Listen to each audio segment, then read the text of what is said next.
Warning, the Stone Age Gamer includes a lot of bad language. Cover your mother ears.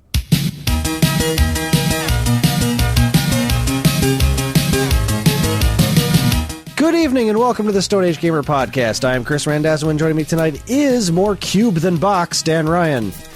Don't talk about my box in front of everyone, Chris. You know that makes me sensitive. I will talk about your sensitive box as much as I want. It's so sensitive. It's a lot of nerve endings. That's what I was told. I don't know if that's true or not. Dan and I neglected to hit up the November 10, 20, 30, 40, so we're correcting that problem this very evening. Don't leave Guy behind, because the Stone Age Gamer Podcast starts now.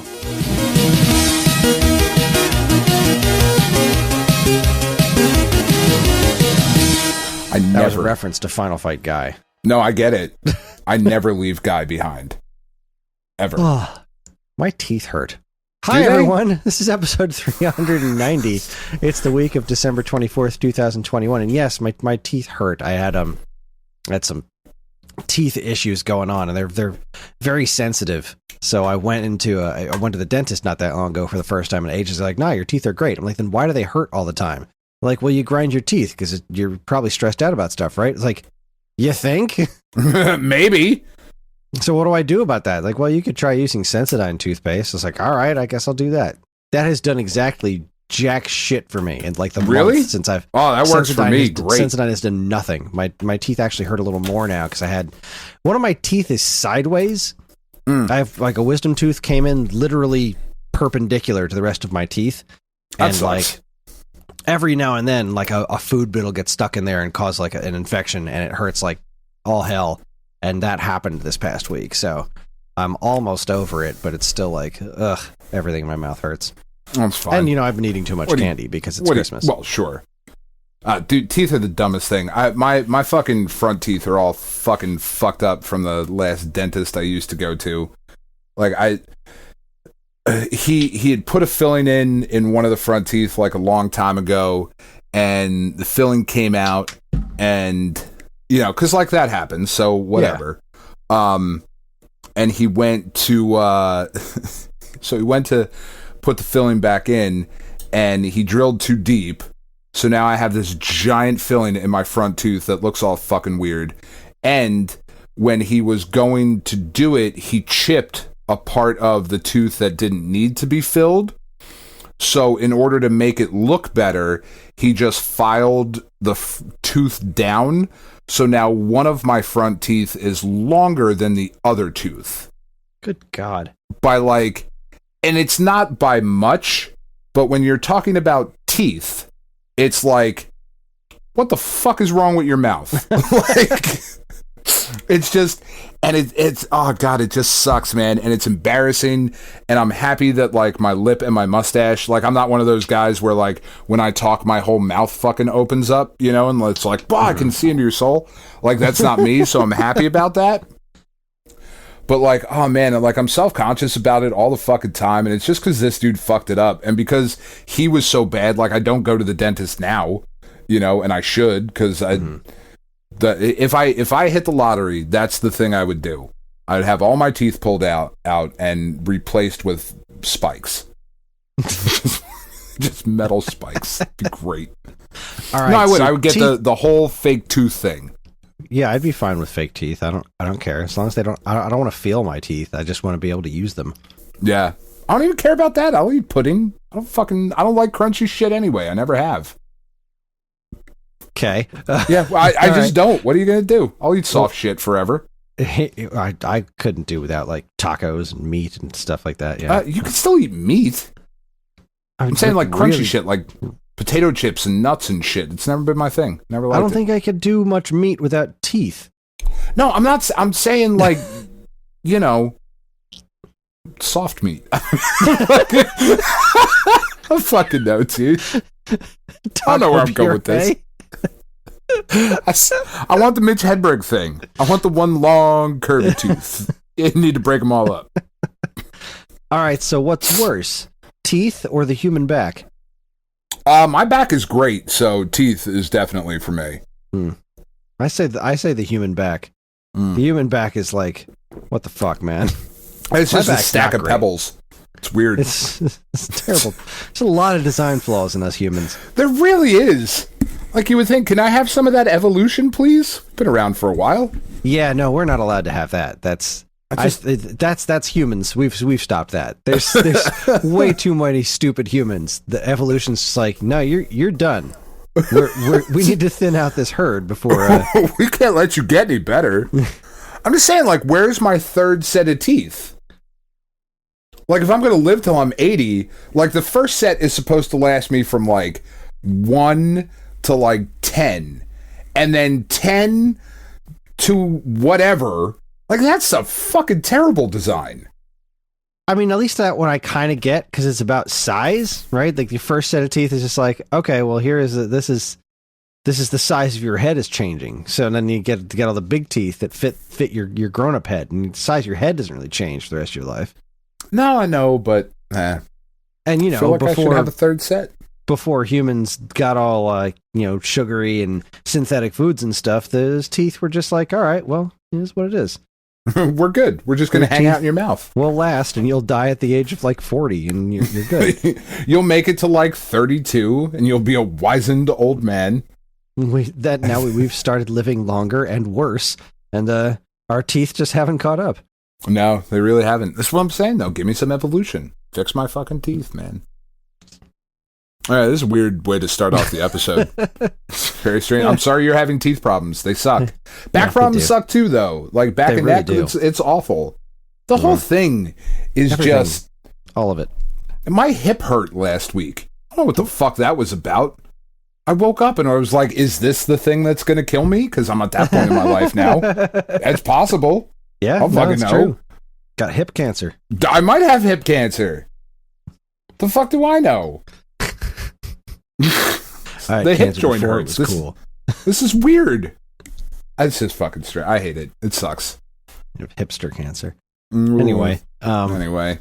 So, all right, we've got a lot to cover. So Merry Christmas, everyone. Yes, Merry Christmas, everyone.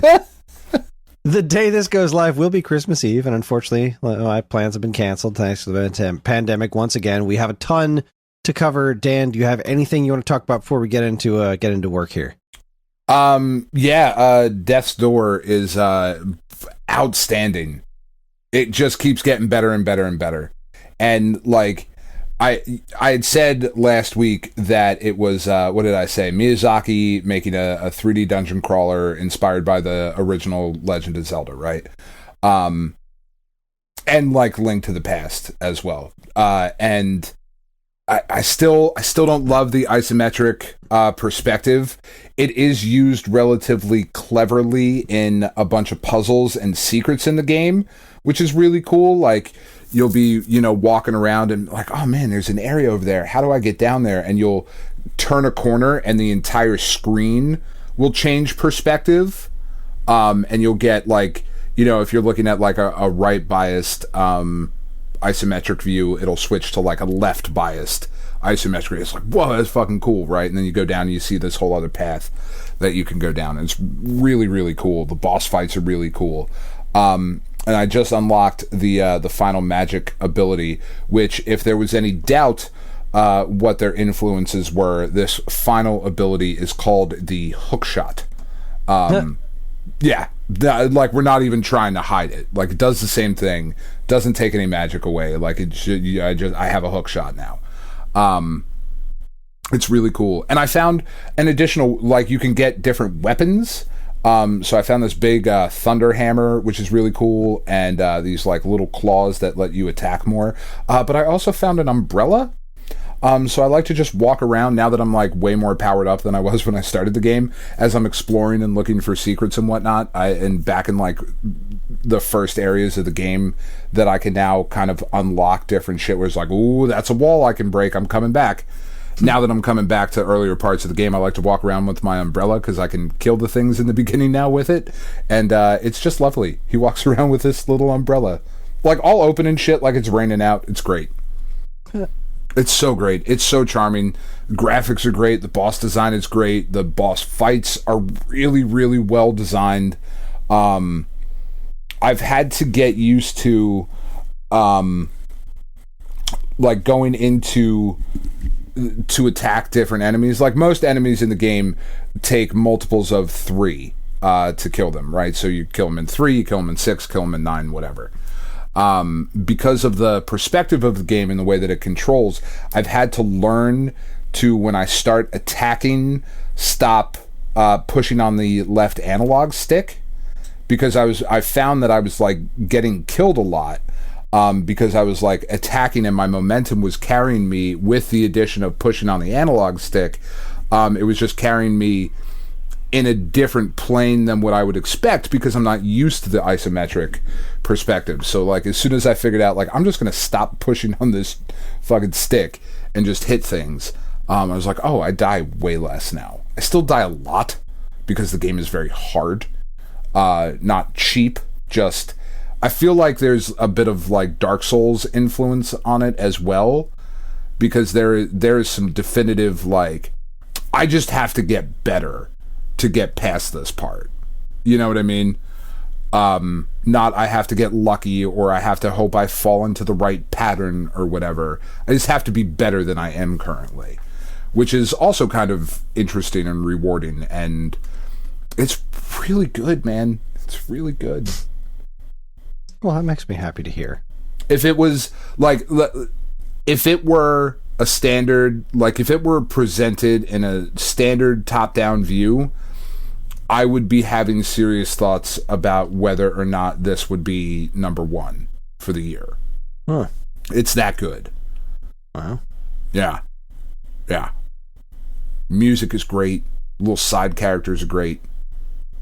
There's this, oh my God, there's a restaurant that you go to get hints, called the Salty Sailor, and there is a dead corpse that is being controlled by an octopus, because the octopus wanted to be a chef. And the octopus talks and he's like, man, I just love making food with my mammal hands, which are things I definitely have. Like, and he's just got all this really weird, strange dialogue, and you can totally see that there's an octopus holding this man up. It's fucking hilarious. It's great. How very it's so great. Octodad. It is. There's like, I wonder if it was like a nod to Octodad almost, you know, like it's so spot on to like the tone of that game. It's excellent. Highly recommended for $20. All right. Yeah, highly recommended. And then I spent most of my Magic Stone budget in Puzzle and Dragons over the last 2 Godfests that we've had over the last month. And I'm down to like 150 stones. And I don't even know what to do with myself, Chris.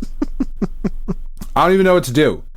I've spent most of this year being north of 500 stones, and over the last 2 months, I have just been like, fuck it, whatever. There's like a card that I could get that would really make like a significant difference in the gameplay, and obviously I still haven't gotten it, or else I would have a lot more than 150 stones.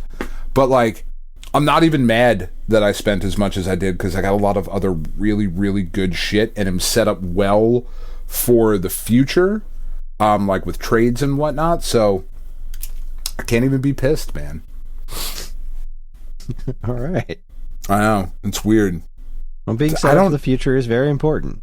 It is, especially in a fucking mobile game on my phone. It's very, very important. Very, very important. God, I keep waiting. I really do. I keep waiting to be like, meh, kind of over it. Not even a little bit. That's not great. Even, that's not even the tiniest thing. bit. That's so strange. Thing. I guess. I don't know. We've been doing this every week. No, it's super weird. We've been doing this every week for ages. We're not sick of that I yet. know, but I get to talk to you, and like it's always different. You know, this week we're talking about fucking teeth. Last week we're talking about Christmas music. I don't know what we're gonna do every week. You know? One of these days I'm gonna get those nudes from Ferg. I'm really excited. Really, really excited about it. I didn't get any nudes for my birthday this year, but it's Christmas, so maybe you guys were holding out. Like, it's just, I don't know, man. The most important news of last week, really, and I will close with this, is that after, God, what is it? It's way longer than I want to say it is, but it's probably like 25 years now, at least 20 years of collecting Marvel Legends. I am finally getting, with the release of the Doctor Strange Multiverse of Madness wave, a proper official Sleepwalker, and it's gorgeous. It's everything I could have possibly wanted it to be. I'm so excited. I felt your joy at that. I am actively upset that it's not March. That's how great this figure is. I might even buy two. I don't buy multiples of shit. I might buy one to keep in the package. I might buy one like just to have and be like, look, it's still in the package. It's fucking great. It says I figured Sleepwalker. you'd have a second one just in case one breaks. Like, oh no, this one fell down. I gotta have God, this I one didn't as even a consider backup. that. I need three. Shit. I'm gonna drop $70 on 3 fucking Sleepwalker figures. Worth every penny. Worth every penny. I wouldn't even think twice about it. I know. I wouldn't even think twice. Be like, no, of course I have to do this. This is a responsible purchase made by an adult. Made by an adult who's definitely paid all of their bills on time. Definitely. 100%. What you got going on? Ah, boy. Let's see. Not a whole lot of game playing. We've been, busy doing other stuff. I've really been spending a lot of time just catching up, getting ahead of myself on work since I'm taking a vacation, and I want to make sure I'm all prepared for that to run smoothly while I'm away. I did just this evening get around to my annual tradition of playing Christmas Lemmings and Christmas Nights. So that was a fun little, half hour or so of just... Did you play it with the kids?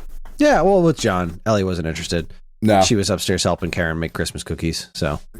Typical. John came down and helped me with some Lemmings and Nights, and that was fun. I got my Monkey Island anthology in the mail, which was super awesome. It's crazy looking. I did an unboxing video. I had been planning on this for ages, that as soon as it came in, I would do an unboxing video. So of course it showed up when I already had videos planned out. Of course. Nope, well, I'll just scoot this one ahead a week and throw this one in and record it and edit it and everything today. So it's all done. That went up and it's super awesome. It's absolutely gorgeous. It was a ridiculous purchase, but I don't care. I made it back before, every bit of my finances fell through and everything's horrible. Right. So it's already paid for. So there's nothing I can do about it now. Nope. I have it. It's here. It's gorgeous. It makes me very happy. And I also got an email from Strictly Limited about Turrican. And it's nice. They're saying that Turrican is, quote, early 2022. It was a very nice email breaking down what's been going on and, doing all sorts of stuff with Factor 5. And they're just kind of going overboard on making this as crazy a thing as they can, which, on one hand, I'm very happy about. But on the other hand, sure, it's been a long time. It's been a while. Worded this quite a long time ago. And thanks to somebody over in the Waveback chat. Let me go ahead and actually spotlight who that was. Waveback on the Geekhead Discord. Where did you go? I can't find anything. Where did you go? It was Duroc Pig. Duroc Pig posted to... You showed me that Mega Man vinyl a while back, and that same company is releasing a special edition vinyl of just Mega Man 2 and 3, which are those are the ones that I want. That's so funny. So that was I went ahead and pre-ordered that. That's shipping estimate August of 2022. So oof, just go ahead and put my feet up on that one for a while. There's also Mega Man X, the first Mega Man X. That's a good one too. But that is good.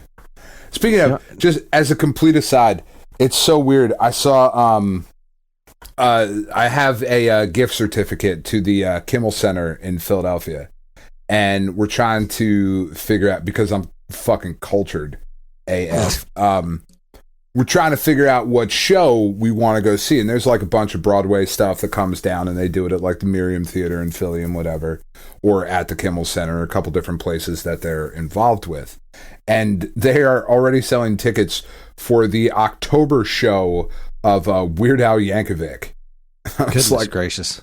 It's fucking October next year? That is a bold assumption, kids. Yeah, seriously. Bold. Assuming... First off, Yeah, making future plans to do things in person just seems like a really bad idea right now. It really does. I'm going to buy some shit for next October. Fuck off. That's ridiculous. I mean, don't get me wrong. I'm happy with buying products that will come out in the distant future because, you know, I'm going to be in my house anyway. But, oh boy. Yeah. Yeah. Yeah. Anyway, yeah, that's where I'm at. So still waiting on my Turrican. Got my Monkey Island thing. I think the only other thing I'm waiting for that I've actually ordered was the Ninja Gaiden vinyls that are coming from Limited Run. Oh, right. Someday. Yeah. I got my Fooly Cooly soundtrack on vinyl. I ordered it a good long time ago. That showed up. That was pretty cool. That's kind of been it. Haven't Still played. The weirdest show I've ever seen. Oh God, it's completely insane. But damn, do I love the Pillows. Yeah, really, really love that band. Just love them. I can't think of anything else that I've really done video game wise. Just, you know, more Animal Crossing every day, looking for new art completely in vain. Like, it's nothing. It's always either something I have or something that's fake every single day. That's been so annoying. I think like 2 weeks since it's been anything. Since I've gotten anything that's to add to my museum. It's the same. Like, I have like 8 things left to get, and then my museum's done, and then I can stop. Like, then I'm done. I might try to mess around with the DLC at that point, but sure. Like, I don't know what kind of time I'm going to put into that. It's neat. It looks like a lot of fun, but I think I'm hoping at that point to have moved on to like playing another game that I want to get through. I really just want to finish the goddamn museum and get all the gyroids. I have like 5 gyroids left, and like 7 or 8 things in the art museum, and I just keep getting duplicates every day. And I play every day because I know the day that I don't play is going to be the day where I could have gotten the thing. 100%. He would have had all 8 that day on a special deal. Hundo 6 bells, all 8 paintings. Yep. That's all you need. There it is. Your collector set. All the shit you don't have. Found sad. Yeah, that's a really annoying, frustrating mechanic. Yeah, I think I need to start like looking online to be like trading with people and see if there's something I can do to buy art off of people. I don't know how people have completed the art museum. I have absolutely no idea how anyone's done it. Besides, RN Jesus has been better to them. Yeah. Anyway. Yeah, your art is with my fucking Daytona card that I can't roll. So, you know, rats. You let me know when you find it. But there was that fucking really happy. That indie showcase happened. Did you see any of that? I did. I watched the whole thing. There, other than whatchamacallit, fucking Sea of Stars. I was pretty underwhelmed by the rest of it, I think. Yeah, it looked neat. No, I think there was one other thing that I was like, yeah, that train one that looked like a Scum game. Oh yeah, yeah. I was definitely into that. Like, oh, that, like, they really nailed the look and the animation of like the old Monkey Island Mansion type. Like, they really nailed that. So if the writing's up to par, I'd be interested in trying that one out for sure. But I mean, yeah, I was just kind of whelmed. Mattered. Yeah, they opened with Sea of Stars. I was like, yeah, okay, yeah. I can't wait. I cannot wait for that game. Just, And then, everything else they showed, I was like, well, that's not Sea of Stars. Yeah, everything else is like, well, that looks neat. That's not for me, but that looks neat. So it was a nice indie showcase. I was happy for him. It was not for me, and I'm totally okay with that. I've already got a decent list of things for next year. So, but anyways, we got some mail from Jamie Hill a few weeks ago, and I am oh wow, it's the 20th. So, all right, well, let's see. Jamie Hill might be in a very different position by now. So let's read this email. Sorry it's taken us so long. It's been a weird couple of weeks. So anyway, Dan and Chris, first of all, thank you for speaking about what it was like having twins and the advice you gave several months ago. The girls are scheduled for delivery on 12/17, which was a couple days ago. Fingers crossed we make it till then. Second, I wanted to talk about Metroid. Quick history lesson. I barely knew anything about Metroid before I started listening to this show back in 2015. I feel like a lot of my retro gaming taste has been shaped by you guys, and Metroid is the most recent culprit. I played a few hours of Metroid Prime years ago and played the first 2 to 3 worlds in Samus Returns back in 2017. When we found out Dread was coming though, and Chris started playing through the games again, I felt like jumping back in myself since I never put much effort into any of the 2D games. Several months ago, I played through Metroid Zero Mission and thought it was pretty good, but nothing amazing. I got distracted with Age of Empires 4 and didn't touch anything else Metroid until Dread.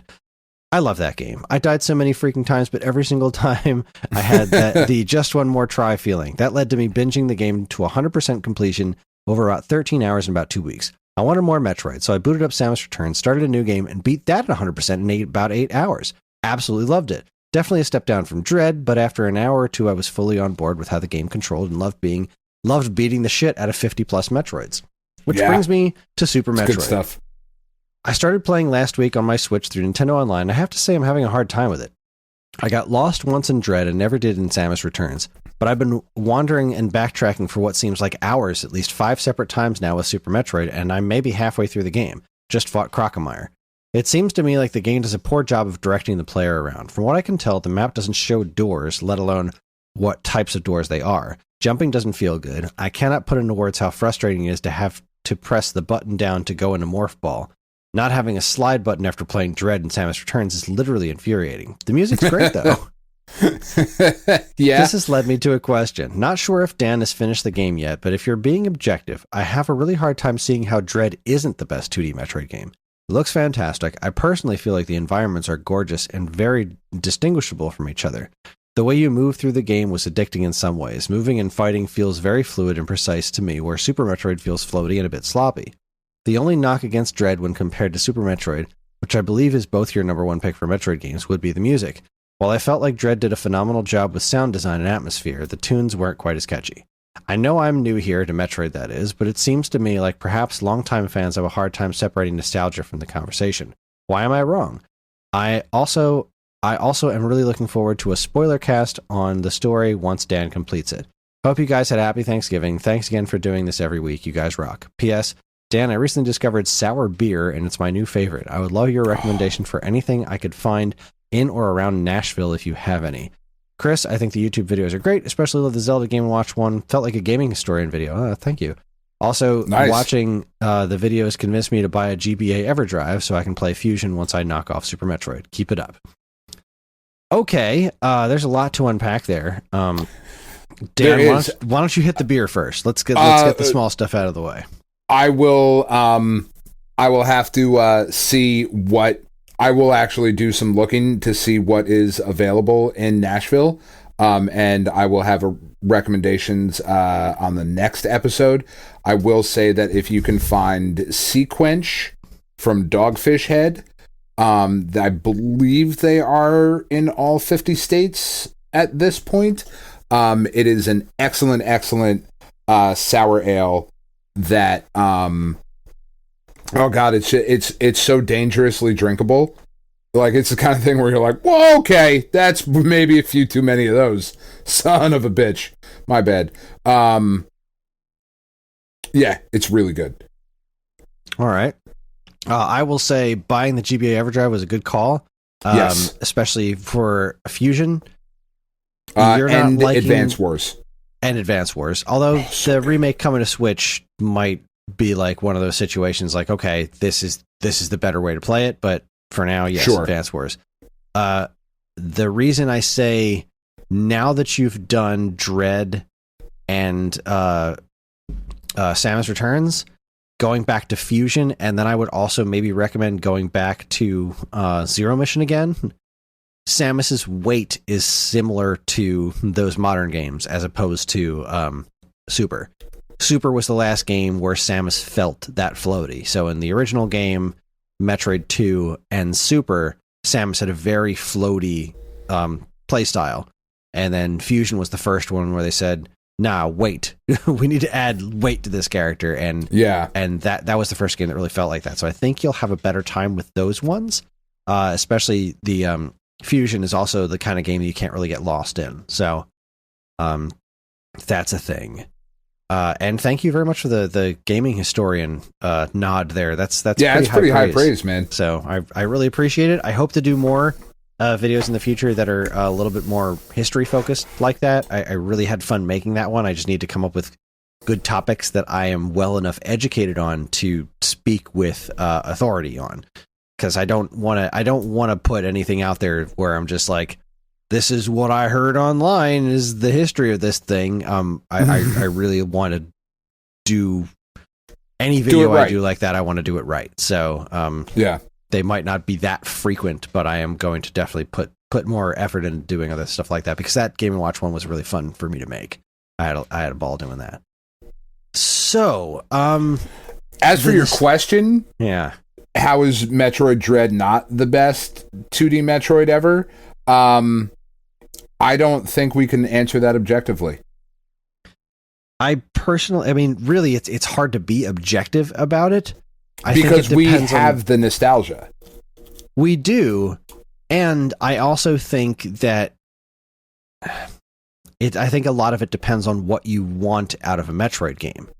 Right. Yes, the environments were extraordinarily well done in Dread, but they weren't nearly as varied as they were they weren't varied, or they all felt relatively terrestrial. Whereas Super Metroid, like, you go into like the bubble room and you go into the Brinstar with the pink snow or whatever's going on in the background. Like, Zebes felt very, very alien, and ZDR felt kind of alien. It felt like Earth. It felt Earth adjacent. It felt very Earth adjacent. There's a lot of like, the some of the prettiest areas in that game, like the water area with all the coral. That's all amazing, but that's all very, very based on stuff you see on Earth. Like, it's not based on just like completely bizarre alien shit. Yeah. And that's a big part of what I like about Metroid, is that weird feeling of like even when you think about something like Talon 4 and Metroid Prime, that's all more or less based on the kind of stuff you see on Earth as well. But it's just a little bit more off as far as like some of the weird plants and creatures that feel very alive and alien that kind of set that one aside. Especially once you get in like the Phazon mines and stuff like that, then you're just like, all right, well, this is like glowing blue stuff everywhere. It's awesome. That was one shortcoming. Another thing is the music. The lack of real memorable music in Dread was a big pullback for me. Now, also, I like the way Samus controls in Super Metroid. I like that floaty nature to it. I like the way that makes you feel as far as pacing is concerned. And I also this is really depends on how you experience it for the first time. Like, I imagine coming off of something as snappy as Dread and then going right into Super Metroid is going to feel very jarring.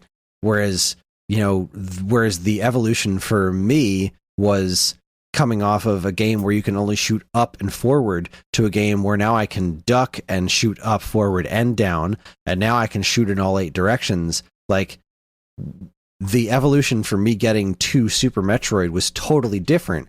Whereas this, the amount of control I had over Samus at the time felt like a revelation. Now, when that change happened in Fusion, I like it, but also like, I missed that floatiness of Samus, because you can do all these like weird jumps and stuff in Super Metroid because of the way Samus moves. And as far as the map layout is concerned, that I don't really know what to tell you. Like, when I first played that game, I got properly stuck like maybe a handful of times first time I was playing through the game, and they were all like relatively easy for me to figure out getting out of. Like, I didn't get properly lost in that game a lot of times when I first played it. And I wasn't using a strategy guide or anything. I just feel like the game has a very organic design. Like, well, I can't go this way, then I'm going to go this way. And I don't need to... The map isn't so complicated that I felt like I needed the color doors marked on there. Like, I was just like, well, I haven't been here yet, so I'm going to go here. And it's the same exact way I play stuff like Symphony of the Night. Like, or pretty much anything up until Dread, where they really marked... The map in Dread is just a masterpiece. Like, the way that works, showing you everything you need to know and what part of a room you've been in is just fantastic. And but I never really felt that I needed that. Like, I never really felt like that was missing back when I played Super Metroid. So, I mean, I don't know how much of it is nostalgia. I try to look at it from a perspective of like, I mean, I'm playing this right now and I'm trying to think like, oh, and I know this game backwards and forwards, but like, I just think it's that much more well done. And I think Super has a better overall personality than Dread. Not by a ton. Dread's phenomenal. Dread is, I don't know where I put it. I want to give it some more time to sit, but Dread's probably top 3 for me.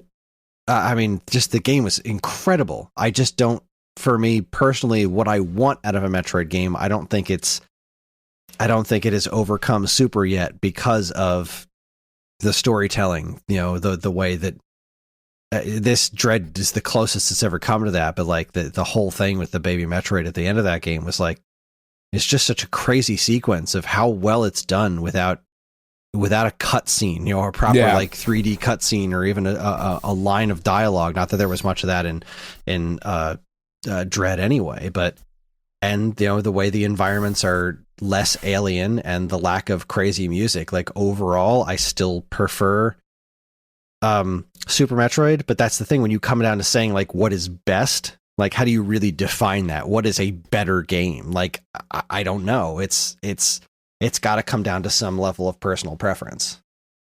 I mean, so not having finished Dread, which I know seems crazy, especially with where you're going to put it on your Game of the Year list. You know, I have it. I bought it the day it came out. I was very excited about it.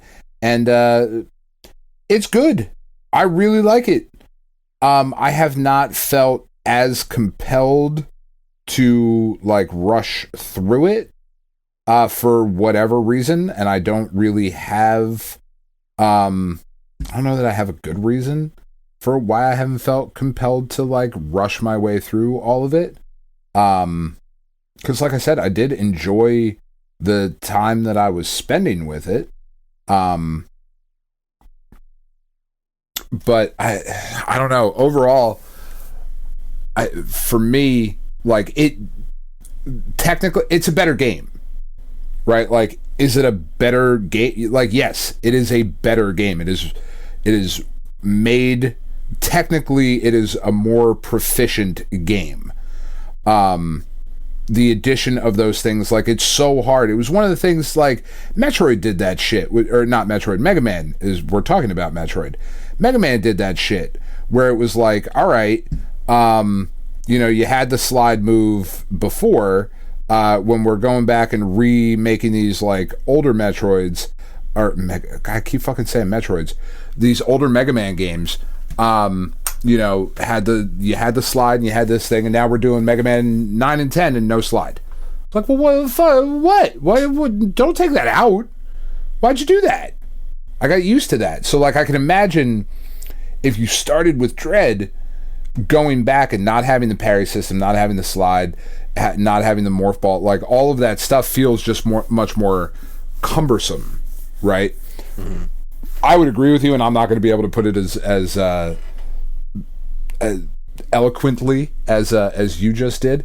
I still believe Super Metroid to be the superior game. I don't think Dread would crack my top 3. I don't know that it will.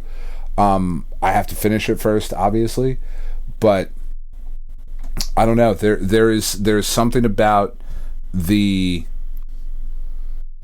I think for me, like you said, Chris, the alienness of those older Metroid games, it feels different. I can't really put it into words. There's a feeling that's very different playing through Dread versus playing through, you know, Fusion, Zero Mission, Super Metroid. Yeah, I mean, Fusion to a degree, like, you know, Fusion was still like on a ship, but you know, that was the thing. But you know, Zebes, I think, is by far the most interesting planet a Metroid game has taken place on. Yeah. You know, SR388's never. I think the best SR388's ever been was in AM2R, where they added some interesting stuff to it. Not to say it was ever like, it was bad in Samus Returns, but after a while, it just felt like, what color's this cave? Yeah. There wasn't a ton of stuff that really made me be like, wow, this is a really cool, memorable area until like towards the very end of the game. I think maybe it's like there's a sense of scale and scope in the older ones that I feel like this one is missing. I don't know. I do feel like there's a definite sense of I adore Dread. I really, really do. Like I said, it might be it might crack my top 3, definitely top 5. Like I don't know. I have to give that a lot of thought in the future. Yeah. But really, it's so much fun to play. It is so the actual game mechanics are just ridiculously well done. But again, I think it really just comes down to, what do you want out of your Metroid games? Like, what is it that you're looking for? And if you're looking for purely gameplay, then I think Dread, kind of takes it, just in the sheer playability of the way Samus feels to move around. But I mean, I would agree. Like, she feels good. I dislike the over reliance on the counter in Dread. I feel like it is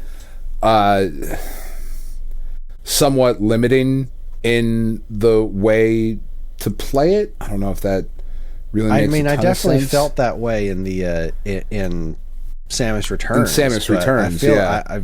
I felt like the parry, the counter Sorry, the move parry, was yeah. just really fun in Dread, and all the Emmy robot stuff. Like, I just loved it. Yeah, I like I said, I think the Emmy robots are cool. They're very, very scary, but there does come a point where I think part of what has kept me from rushing right back into Metroid, or into Dread, I totally get the one more try, like, fuck, one more try, but just one more life. But I do find some of them just incredibly frustrating, and to the point where and this is just a me thing, but there's a level of this just isn't fun anymore. Like, I've died so many goddamn times to this one stupid thing, and like, I know exactly what I have to do, and I feel like I'm doing it, but I'm just not precise enough. Goddamn, I'm just annoyed now. And like I said, that's a me thing. I get it, because playing with the parry system, like, that's just not the way I want to play Metroid. Like, intrinsically, that is not the way that I want to play a Metroid game. I don't know. Like I said, I can see if you start with Dread, it's really hard to go back to the other ones and lose that modern playability. Yeah, specifically just Super or older. Like, right. I feel like the other ones you can really get to a degree, except for the first person ones. Once you get into the Prime stuff, that's kind of a different animal. It's just a different animal. Yeah. Well, I don't know. I think we kind of talked ourselves into a fun circle there. I don't know if we I don't know, man. It's just kind of one of those unanswerable questions, man. Like, it's not you're not wrong, like, at all. You know what I mean? You're not wrong. It's, if that's the one that you gravitate towards, then that's the one that you gravitate towards. Just like when we were doing our Castlevania ranking episode, and I asked you, like, where Mike Sheridan would put his stuff, and he's more on the action Castlevania than you or I are. Yeah, it's you or I are. That sounded really dumb. He's much more on that side of it. You just let me get away with saying you or I are. It's you or I am. Just let it happen, Chris. You got to fucking correct me. I'm tired. I'm tired too. I know. We're in circles. It's such a hard question. It really is. And, if Superman's your favorite superhero, I can't tell you that you're wrong. Yeah, that's really just kind of it. Like, I can tell you what I like about Spider-Man better, than what I personally like about Superman, but if you identify with those characteristics more, you're not wrong. Also, I hope your kids are happy and healthy and your wife is doing wonderfully. And, schedule. I'm going to go back to that. Fucking start today. If you didn't start yet, if you're like, we'll give them like a month. No. Fuck that shit. Whip those kids into shape right now. Well, there you have it. That's what we have to say about that. It's a rambling non-answer, if there ever was one. Speaking of rambling, I don't even know where we are anymore, Chris. We have just. We're gonna have to like really, really hit this shit. All right, this 10, 20, 30, 40 is insane. Yeah, there's a lot. Like. We could have broken this into like 2 separate episodes, but we're just going to power through this thing. All right. So we're going to Merry Christmas, Happy New Year's. You get both. We are going to take ourselves a quick break. When we come back, we're going to hit the November 10, 20, 30, 40, and we're going to hit it hard. Right in the ass. Right in the ass. You're listening to the Stone Age Gamer podcast from Geekade.com. Stick around.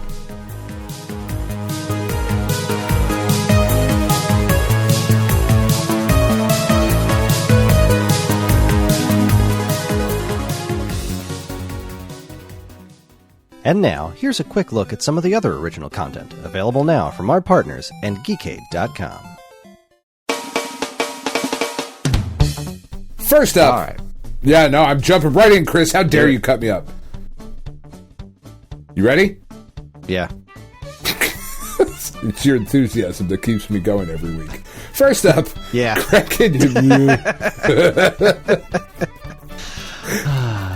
All right, Greg and Joe simply cannot get enough Natsume Super NES games. Seriously. They don't just like them, they like them. That's why this week they spend some time discussing Natsume Championship Wrestling, a game I really like, even though I don't think it's very good, but I like it a lot. You don't want to hear me talk about it, though. You want to hear about Greg and Joe talk about it. It's a Western port of a Japanese licensed wrestling game, and it shows the roots of what would become the outstanding Fire Pro Wrestling series, which, if you know anything about wrestling games, you know it's a pretty big stinking deal.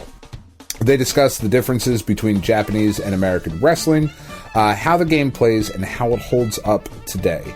Check out the SNES podcast 178, Natsume Championship Wrestling. Next, did you know there was a new Ghostbusters movie? Get the fuck out of Dodge. Did you also know that they inexplicably waited until after Halloween to release it to the world? And without an Ecto Cooler tie-in in my local grocery store. Weird release dates aside, Ghostbusters Afterlife was an interesting movie for a number of reasons, not the least of which was the reanimated corpse of Harold Ramis. Was it all done tastefully, or should this particular franchise have stayed dead? Find out what Sean, Paul, and myself have to say about it in A Theater Near You, Episode 9, Ghostbusters Afterlife. Still haven't seen it. Really want to. Did know about the Harold Ramis thing, though. You did or didn't? I did, yeah. Yeah, it's a... Well, I mean, it was a thing. I figured it out. They pretty well telegraphed it. It's the first thing. It's the first thing in the movie. It's the opening scene is reanimated Harold Ramis, but it's done very interestingly. It's not done like a. I don't know. I really liked the movie, and I thought that all the Harold Ramis stuff was handled very tastefully. Yeah, I mean, because you can't do it without him. You just can't. There's just no way. Whatever. Finally, Weekend Rental Crew found the 2 people who liked the now canceled Netflix Cowboy Bebop show, and it was them?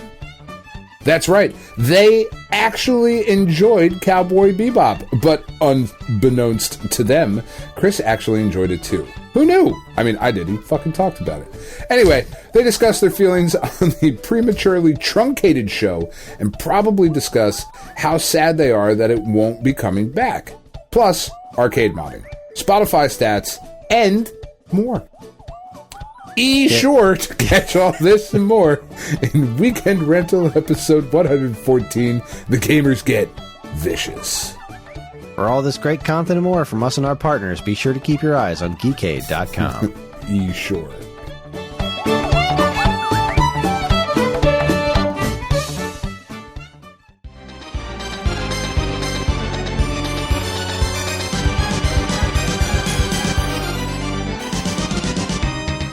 Okay, here we are. We are back. It's time for the 10, 20, 30, 40. I'm not doing the 50. Darn it, Ferg. I'm not there. There's enough going on. All right. 10, 20, 30, 40. Let's see. Let's jump back 10 years into the past to November 2011 and talk about the masterpiece that was Cars 2 for Nintendo 3DS. Nope. Next. Nope. Next. There's too much to cover. It's not There's even too much funny to cover. anymore. Centipede Infestation came out for 3DS. That was an interesting way forward take on Centipede, and I don't remember anything about it. But that's neat. I didn't know Way Forward did a Centipede game. I mean, I kind of did, but it's just not really registering in my brain. Right. Let's see. GoldenEye Reloaded got ported to the PS3 and 360. Continued to not be GoldenEye for N64. That's right. Good lord. Oh, Sonic Generations. That was a big deal. People like that game a lot. I never played it. Yeah. It's got good music. It's not for me. Yeah. It seemed like a neat concept. You got like classic Sonic teamed up with modern Sonic, Yeah. which was really always struck me as weird. It's like, wait a minute. So you're These telling are me that different people? classic Sonic is a different entity than modern Sonic? I don't know how to feel about that, but I like what you're doing with this whole, like, here's retro style stages and 2D style stages and 3D style, whatever. It's neat.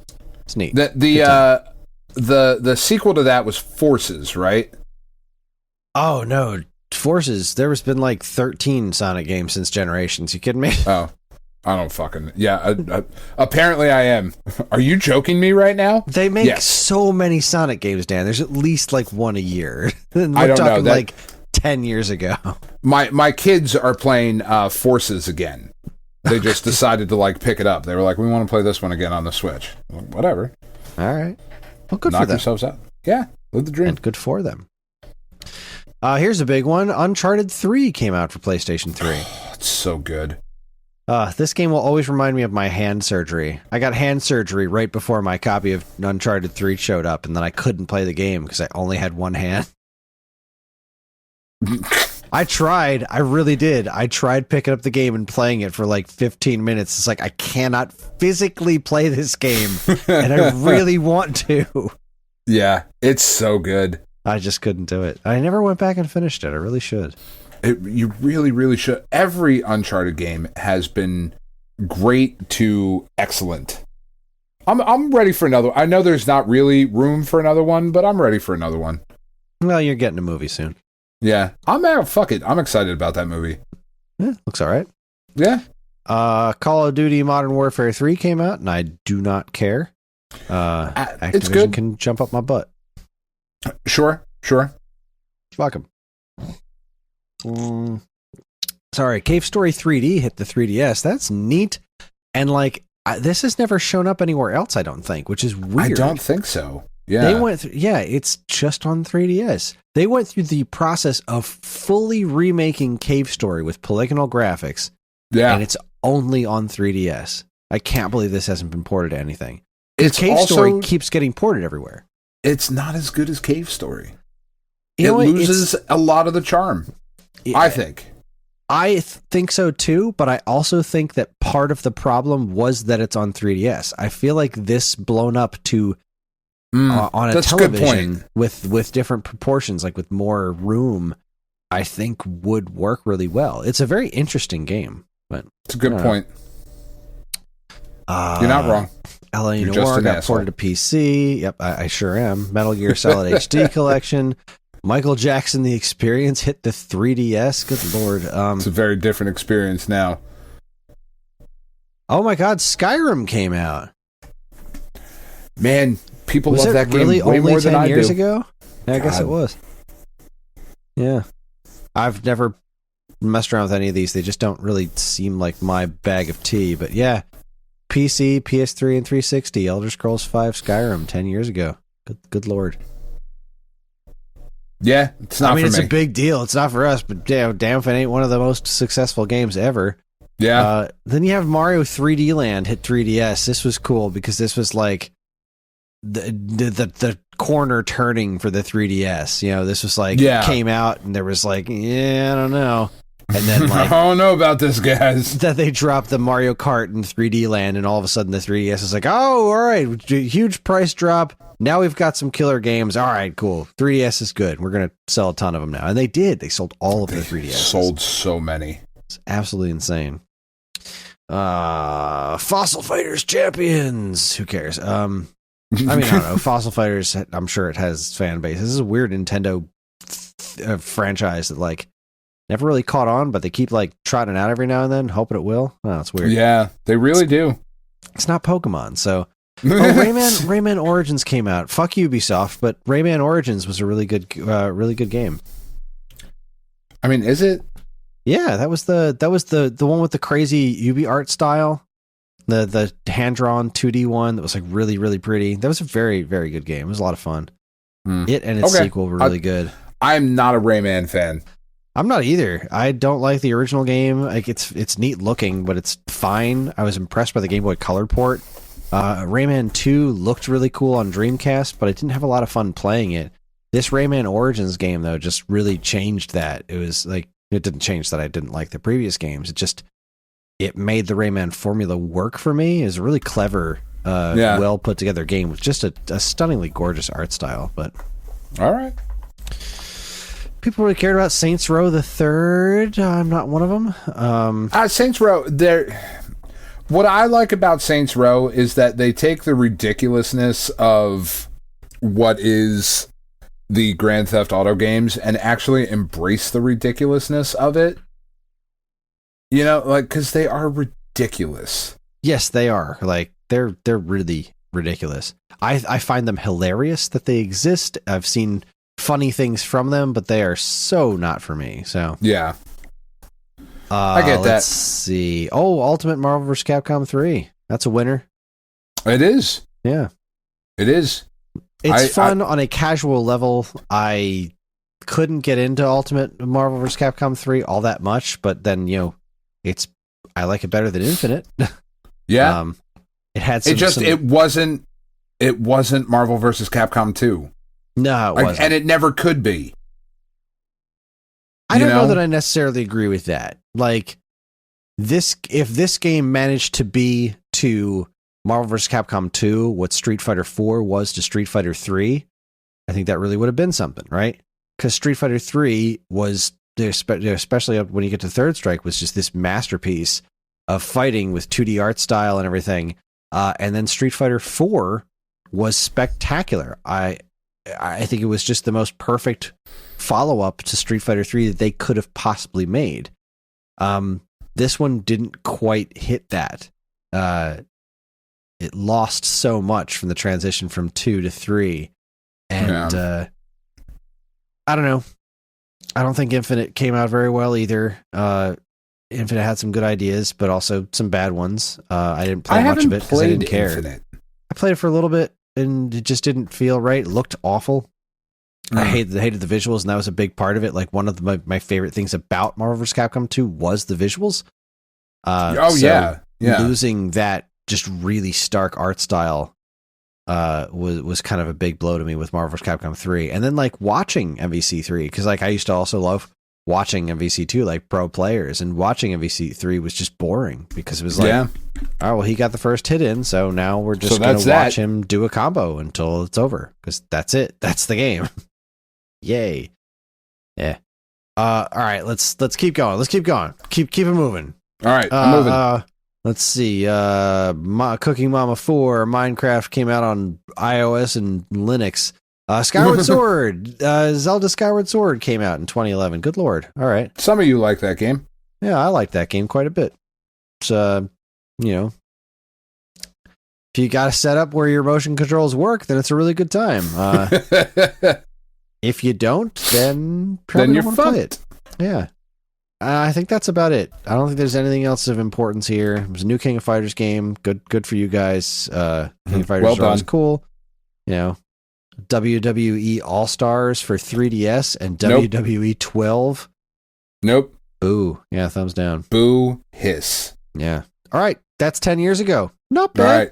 Not great. Yeah. Not bad. What did I see? Not I great saw- for us.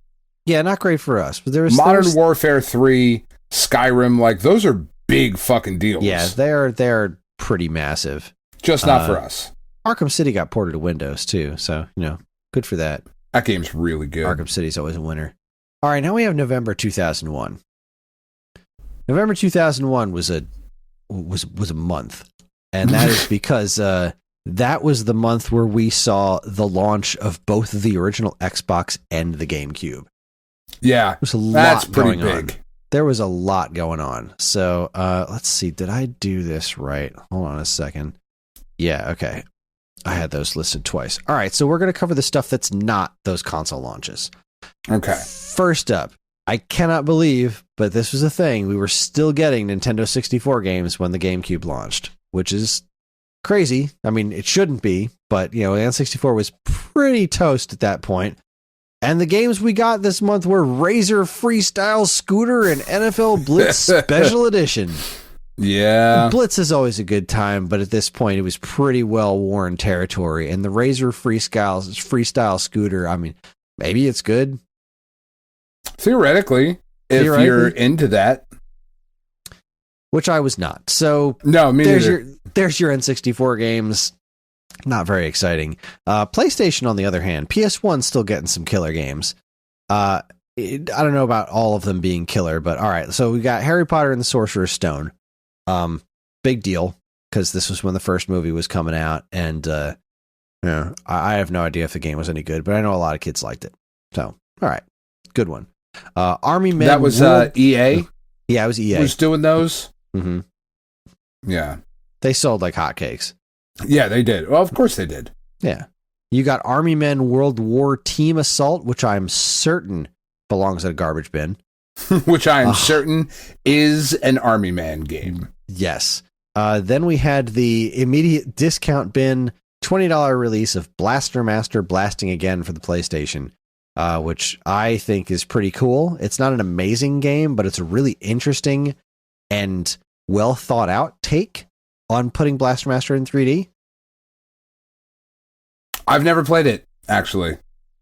Most people haven't. It was a budget title. Like it came and went like nothing. And yeah, it's kind of a shame because, like I said, it's not a masterpiece, but it is it was a really solid effort to bring Blaster Master into 3D. I feel like with a bigger budget and some more oomph behind it, it could have really been an outstanding game. But it's pretty cool. It's not bad. Men in Black the series, no idea. Siphon Filter that was 3, the animated series, right? Yeah. I have no idea if the game's any good. Probably not. Yeah, Siphon Filter 3 though. People like Siphon Filter games, right? Man, I'm shocked that is something Sony has not brought back. That seems wild to me. Yeah, they did we're going to make a new Siphon Filter game, but it's only going to be on PSP. Okay. People Good really job, want guys. to play that. I People guess. really want to play that on their TVs. Okay, we'll port it to PS2. Yeah. I'm sorry. What? Yeah, That was weird. Not Sony's finest. Yeah, I don't really know what they were thinking. I don't know what they do either. Not sure what they're thinking about not just having more Siphon Filters, but hey, people like those games. Yeah. NBA Live 2002, as the world turns, we continue to get more. The sun will rise, and we will get more NBA Live from Electronic Arts during these trying times. Twisted Metal Small Brawl. Yeah, we don't get them anymore, but back in those days, NBA Live was inevitable. Twisted Metal Small Brawl. That's good stuff. Is it? Yeah. Okay. It's fun. It's a little Twisted Metal. I'll take your word for it. Yeah. It's fun enough. So let's see. I think at this point the Dreamcast was dead, or at least dying. Like its death had been announced at this point. Right. I don't remember exactly when it happened, but I'm pretty sure by now they had announced that the Sega will be publishing games for the other platforms at this point. Dreamcast got only one game this month, and it was Fatal Fury Mark of the Wolves. That game is so goddamn good. It is very good. It's so good. The only game on your platform for an entire month, probably not the greatest thing, especially when you've got PlayStation 1 still cranking. N64 had more games than Dreamcast this month. Yeah, that's wild. Neither of them are nearly as good, but still. It's sure. rough. Yeah, it's not a great look. Yeah, so unfortunately the Dreamcast was just in the death throes at this point. So, what are you going to do besides Such be a sad? good game, though. Yeah, really playing like, it with that Mark Dreamcast of the controller Wolves, was not great. It's so fun. And thankfully, it's one of the ones that has been, like, ported every which where. You can get it. I believe it's on PlayStation Now, like, currently. You can get it at Arcade Archives. Yeah, it's everywhere. So it's really good. All right, let's keep moving. Game Boy Color, holy crow! Game Boy Color getting Harvest Moon 3 and Tony Hawk 3. Way to go, guys! Well done. Well good for done. you guys. Way to keep making Game Boy Color games. And the Game Boy Advance had a pretty cool month with some awesome games and some just trash games. Let's see, you got Golden Sun, fantastic. Gradius Galaxies was pretty good. Wario Land 4 is great. WWF Road to WrestleMania, Madden 2002, Yep, garbage. I have no idea. Super Bust-A-Move, that's pretty solid. X vs. Sever, Yeah. and Cruisin' Velocity is also, unfortunately. Wait, was that one bad? I think the Game Boy Advance Cruisin' game was bad. I think so. I know the Wii one wasn't great because that was just a Fast and Furious game rebranded as Cruisin' for Wii. Yeah. Cruisin' Velocity, I don't remember being very good. It's interesting that they barfed out another Cruisin' game for Game Boy Advance of all platforms, but whatever. So wow, what a month, huh? Wario Land, Golden Sun, like just top tier stuff right there. Yeah. But like X vs. Sever is hysterically bad. That's just that's a big stinky thumbs down. Golden Sun is one of those ones too, man. How is there not more of that? Yeah, that's weird. Like the first two GBA games are so well loved. The DS game people didn't really like all that much. That But still, must be a part of it. But like seriously, like just because people didn't like that one doesn't mean they don't like Golden Sun. But I mean, who knows? Beats me. yeah. I don't know, man. All right, let's take a look at what's going on PS2 before we get to the launches. All right, so what was PS2 putting out there to try to stave off the competition? The original Burnout, fantastic, So good, such so an good. awesome racing game. Ace Combat 4, people love Ace Combat games. I love Ace Combat. I'm sure it was very good. SSX Tricky, another great game.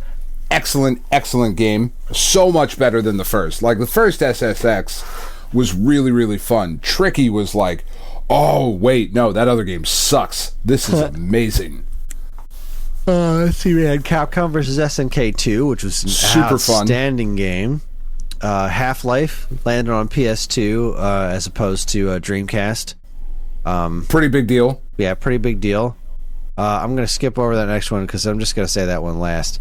007 Agent Under Fire, whatever. Meh. 18-wheelers already out on Dreamcast, whatever. Frogger the Great Quest, whatever. Smackdown, just bring it, whatever. No, how dare you? Just Bring It is actually like, Is it good? It's really fun. Oh, okay. That was really back when fun. Smackdowns were still good. Okay. Yeah, that one, Brock Lesnar on the cover, I believe. No, that was The Rock on the cover. What the fuck was Just Bring It? Beats me. I don't remember. It doesn't matter. It was really fun. All right, now we've just got, we'll say Dynasty Warriors 3, get that one out of the way. And people really seem to like Simpsons Road Rage, too. I've never it's played fun. it. People really like that game. Now Yeah, we've Just Bring got- It was The Rock on the cover. It was fun. Now we've got Frequency. All right? Frequency was amazing. It Yeah. was eventually one-upped by its sequel, Amplitude, but this was where Guitar Hero started. Yep. This is where that concept started. Frequency was outstanding. Yeah, NFL Frequency rules. 2K2 Huge. This was Sega publishing on PlayStation 2. This was before 2K was its own thing. This is when Sega was still doing it. Absolutely huge to see that game on PlayStation. Huge. But it doesn't get any bigger than Metal Gear Solid 2. No, it doesn't. Biggest fucking dickhead swerve in the history of video games. It made so many people so very mad. But it was it was a massive, massive deal. That demo alone sold so many copies of Zone of the Enders, so people could just play the demo of Metal Gear Solid 2. Yeah. I bought Zone of the Enders because of the demo for Metal Gear Solid 2. Ended up really liking Zone of the Enders because it's a really good game. Metal Gear Solid 2 is also a really good game. Metal Gear Solid 2 is an excellent game. And once people got over being butthurt, they were like, oh, shit. All right, it's incredible. Pretty good. It's really weird. Like, it definitely lost some shreds of sanity by the end. Like, the first game was like, all right, we're veering into some anime nonsense territory here, but all in all, this is really cool. Metal Gear Solid 2 is just like conspiracy theories. Full anime nonsense. Just nonsense. So just took a train ride directly up its own asshole, and it's so good though. It's so good. It's a great game. It's so good. Metal Gear Ray is such a cool fucking design. It's so cool. All right, now we've got the launches. Xbox had a lot more games at launch than GameCube, but I think the overall quality on GameCube might have been higher. I don't know. I mean, Xbox has that one that's pretty big. It does indeed. All right, so let's go through GameCube first, because I think that came first. I think Xbox was like a few days later or something. It wasn't like the GameCube was the 12th and Xbox was like the 15th or something like that. They were really close to each other. Yeah. If only we had the internet in front of us to check that. Whatever. But we don't. We don't. All-Star Baseball 2002. Okay, fine. Batman Vengeance. Pretty cool game. Pretty cool game. Crazy Taxi. That was a really cool thing to have ported to GameCube, right? That was a Dreamcast exclusive before then. Yep. Dave Mirra's Freestyle BMX 2.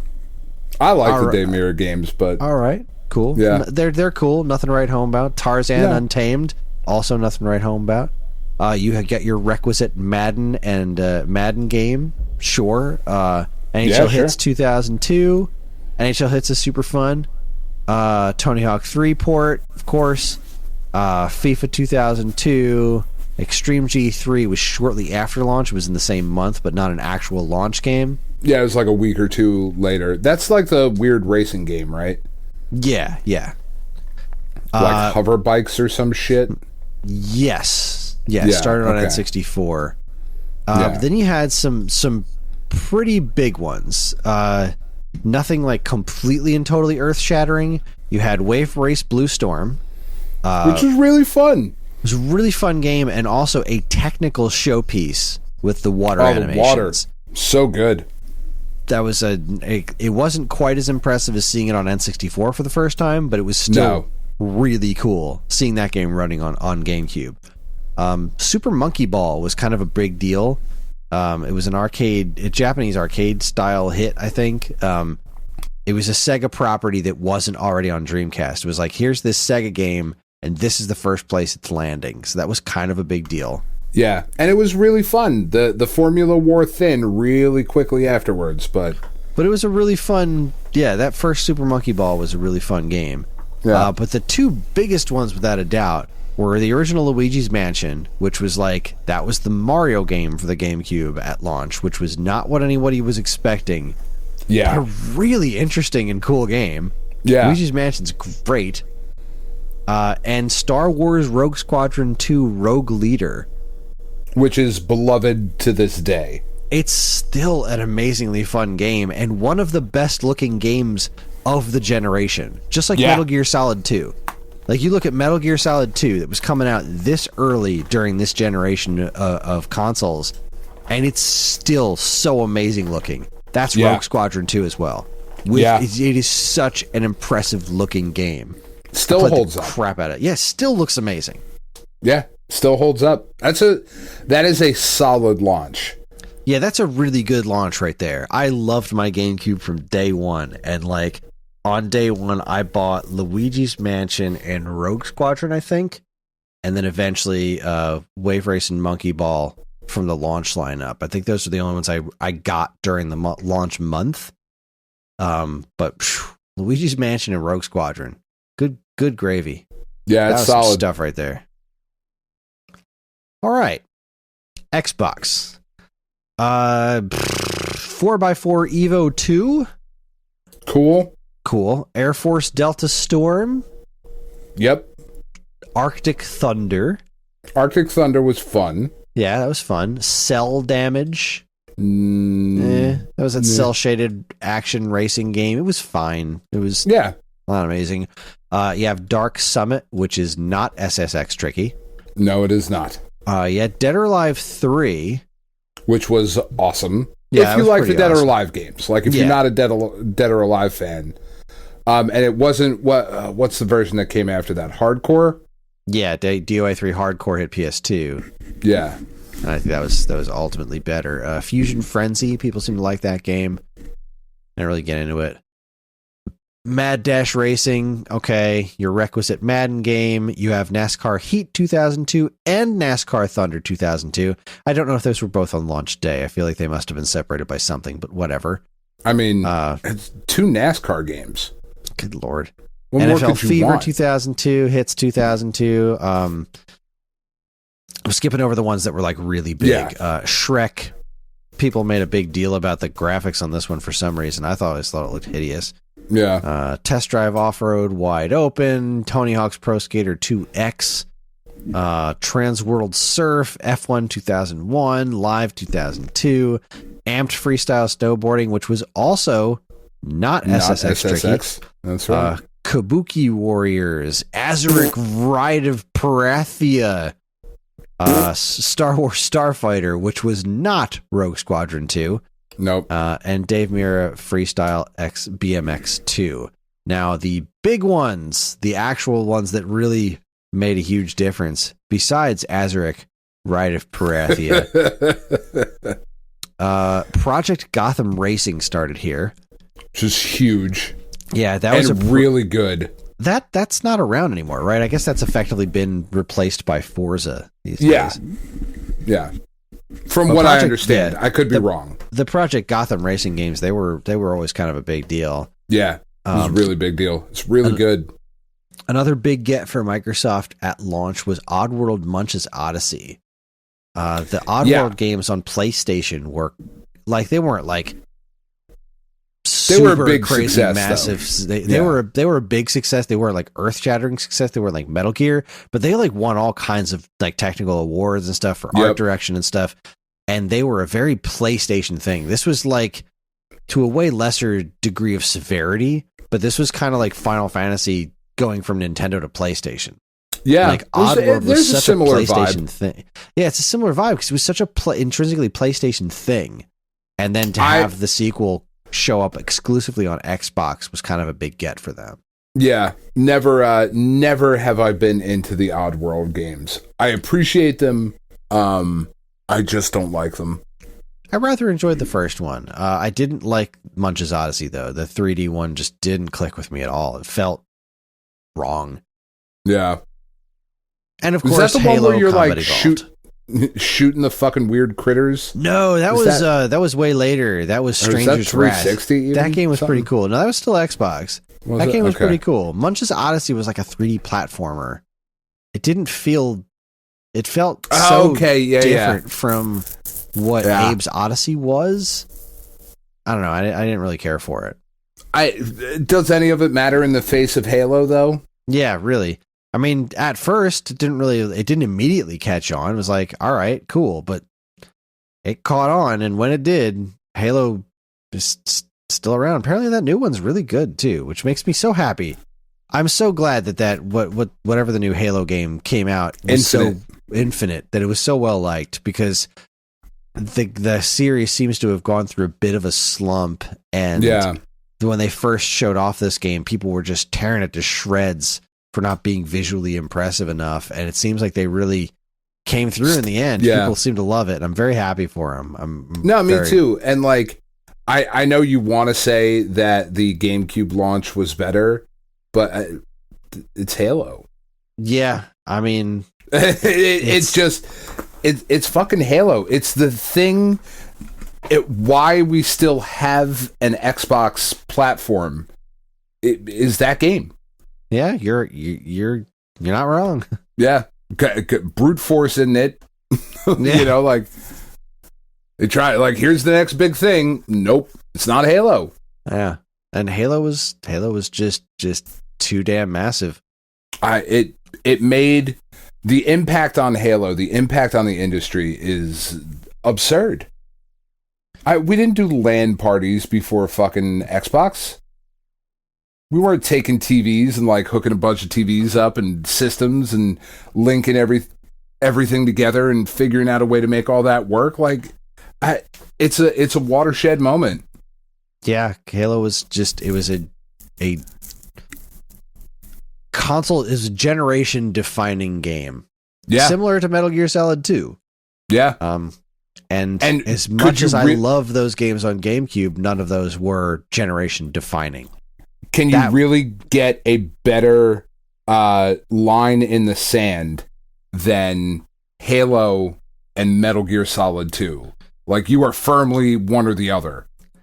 I mean, really, the only thing that would have really changed this, that would have put GameCube on absolute equal footing as far as like generation defining, is if Smash Brothers didn't slip till next month. I'm pretty sure Smash Melee came out next month, and Smash Brothers Melee was, again, that was a generation changing thing. That is, Smash Brothers for N64 was neat. Melee is still being played today. Yeah, which is just crazy. It's nuts, but like, that was supposed to be a launch game. It got delayed, and it's like, if that didn't get delayed, then we would have had Halo, Metal Gear Solid 2, and Smash Melee in the same month. 3 absolute generation-defining games. Bananas. That's nuts. I just want to make sure I'm not crazy about that. Like, I'm looking at December. Yep, Melee was December. Yeah, it got kicked back a month. I remember that. I was really excited for that when it launched too, and I was so bummed when it got pushed back. But it was worth it. It was worth the wait. It was absolutely worth the wait. For those of you who like Smash, we all know like that's not my thing either. But I cannot deny its relevance. Yeah, I mean, like, not even just. Well, we can go into that when we see it next month. Yeah. I got so much to say about that one, but yeah. So that was the big one. That was the month right there. But we're not done yet. We still have 30 years ago. We still have 30 years ago of November 1991. Another freaking killer month for like almost every platform. Yeah, there's some amazing shit here. So let's start on NES. NES still kicking in 1991 with Vice Project Doom. Has terrible box art, but it's a freaking cool game. It's a good game. Capcom's Snow Brothers. Well, it's not their game, but they published it for NES. Really expensive NES game, but yeah, very cool too. game. Yeah, it's a really cool game. Eliminator Boat Duel, which I had never messed with before it showed up on Nintendo Switch Online. It's actually a pretty fun game. Yeah, I haven't even touched it. Bard's Tale hit NES. I don't know how this port was, but I know this was a big PC game. So I don't really know how the NES version came out, but that was kind of a big deal. Star Wars hit NES. Pretty cool. Obviously. Yeah, it's pretty cool. Obviously, it's a Star Wars video game where you get to play as Luke Skywalker, whereas previously Star Wars games had been stuff like, the 2600 games, and Star Wars was kind of a big deal.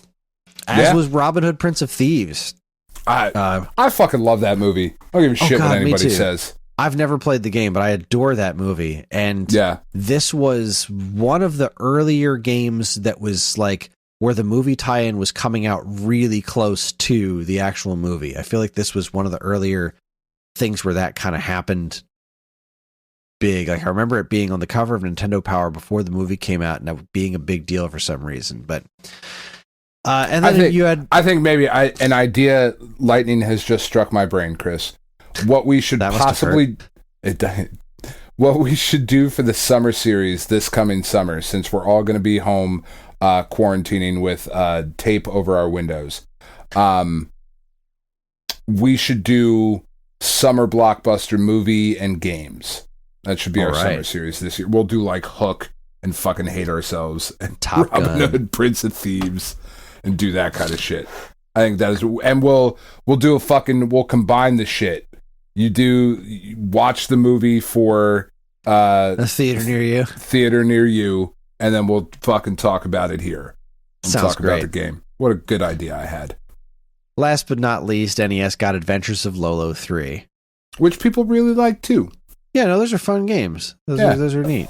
So yeah, like Super That's a Nintendo pretty big and month Genesis in are 1991. out, right? Yeah. So 1991 getting 1, 2, 3, 4, 5, 6, 7 NES games, and none of them are legitimately bad.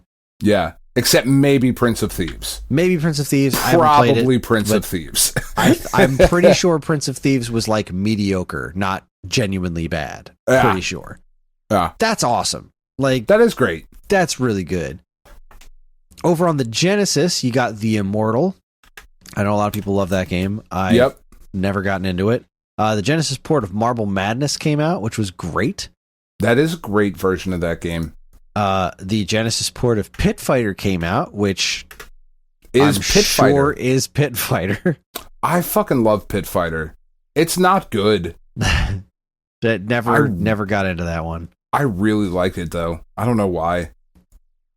Those digitized graphics, man. It was proto Mortal Kombat. It's good stuff. And then Quackshot. Quackshot was great. Quackshot is awesome. I love me some Quackshot. I used to play Yeah. that at my friend Mike's house. Quackshot awesome. rules. Mm-hmm. I like duck-based video games. Yeah, especially when you can shoot toilet plungers at people. Yeah, it's good stuff. Darkwing Winner. Duck, Quackshot, Lucky Dime Caper. I'm in. Yep. Get them. All right, so, not as impressive as NES's month, but Genesis doing okay. That's good. Over on the TurboGrafx 16, we had a very good month. Kadash came out. I don't know that game, but that name sounds very familiar to me. I don't know why. What the hell is Kadash? Kadash is a fucking like side-scrolling action game. It was an arcade game. It's got like, yeah, it's good. I like Kadash. I think it's got like some really, really like really light RPG stuff. The way some of the like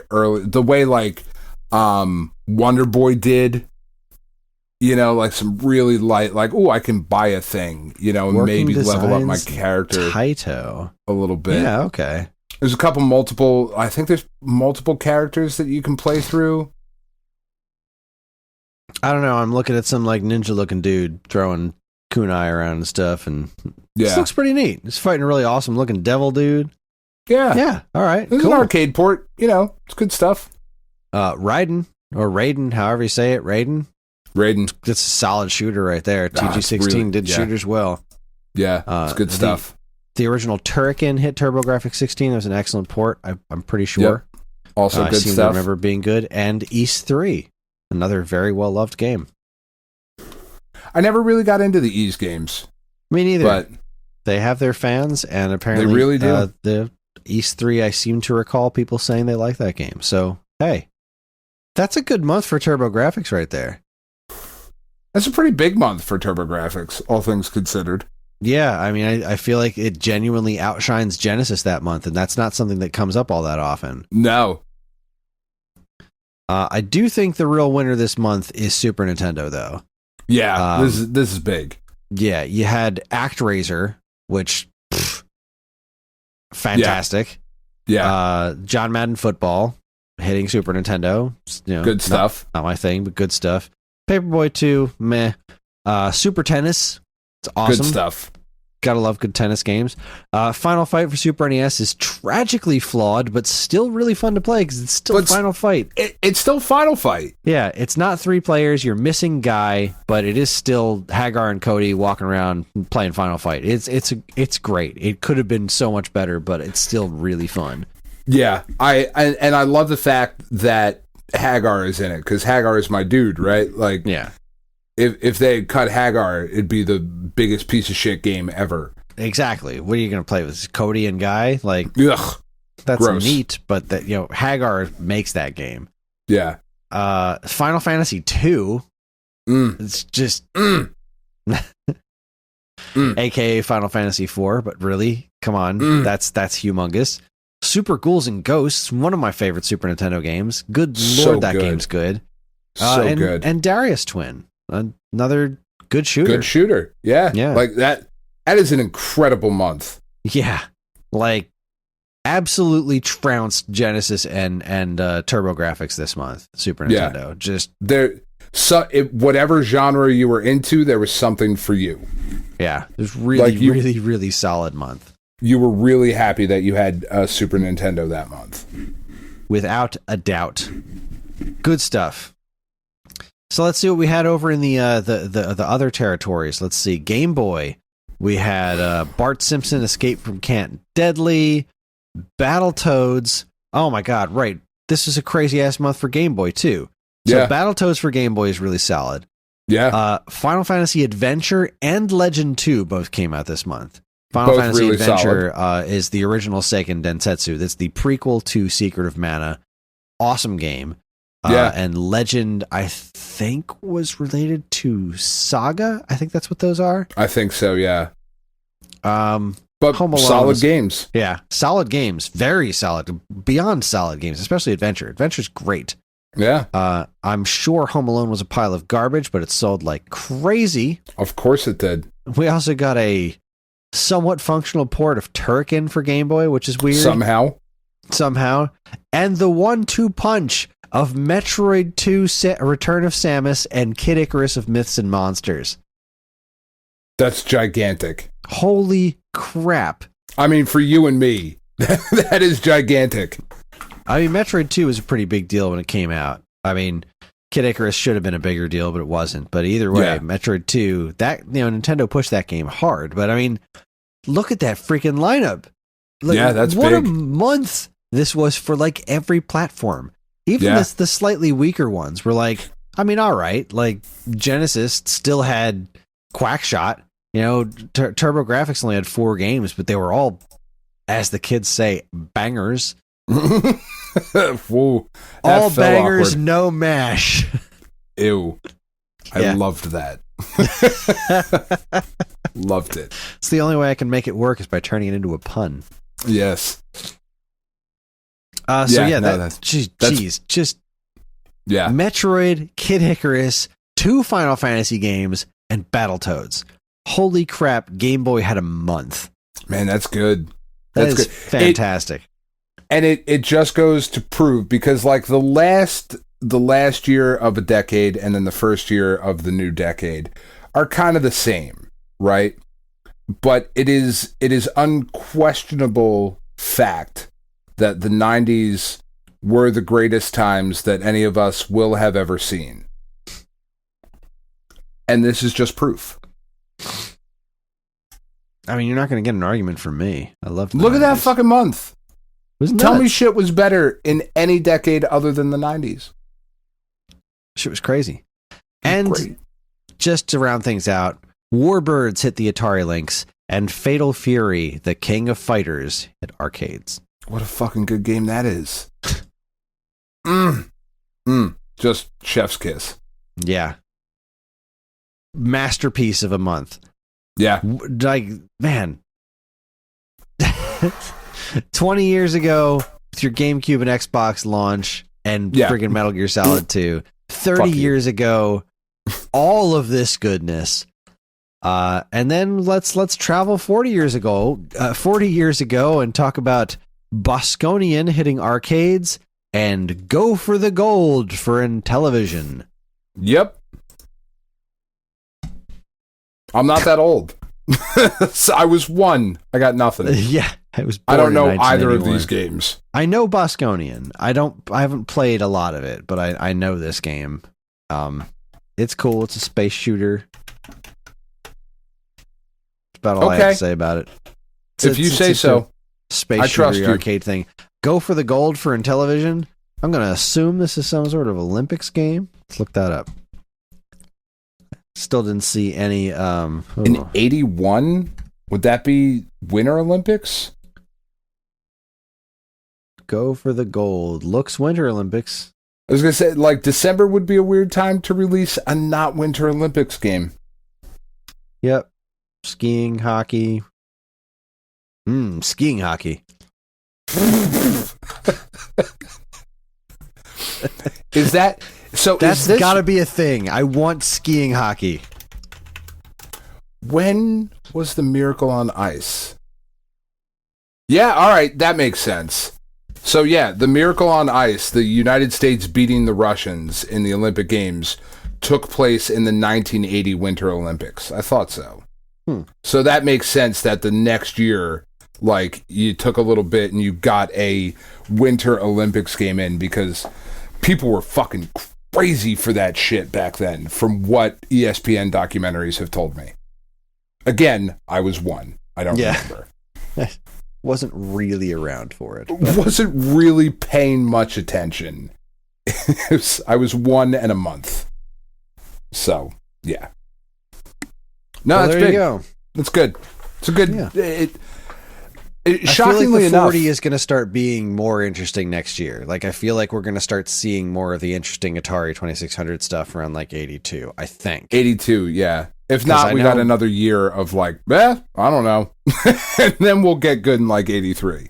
Yeah, I got to start putting together the annual spreadsheet of 10, 20, 30, 40 stuff. But I think too. we're going to start seeing more 2600 stuff next year. I don't know. All right, well, I mean, So- that's November has always been a really good month for games. Mhm. Got to get them out for the Christmas rush. Make sure they're in stores. Make sure there's no problems. Okay, yeah. Defender came out in 82. Demons to Diamonds. Okay, Yeah. There's going to be some good stuff right. in 1982. All right, feeling good, feeling fine. Guess 81 was just kind of a light year for 2600. Yeah, I'm looking at just like a couple on the official list here, or not the official list. Yeah, it's 77, 78, 79 had a bunch of stuff, and then 1981. Just listed on Wikipedia, I'm seeing like 1, 2, 3, 4. There must have been more in 81, but now 82 is like this huge list. So Yeah. that's some good stuff. Berserk, Crazy Climber, E.T. Garbage. All garbage. Oh man! Atari All games right, are so trash. that'll be fun. I'm looking forward to having some real fun Just- talking about Atari games next year. I'm just being contrarian at this point. Of I course. love you, Ferg. All right.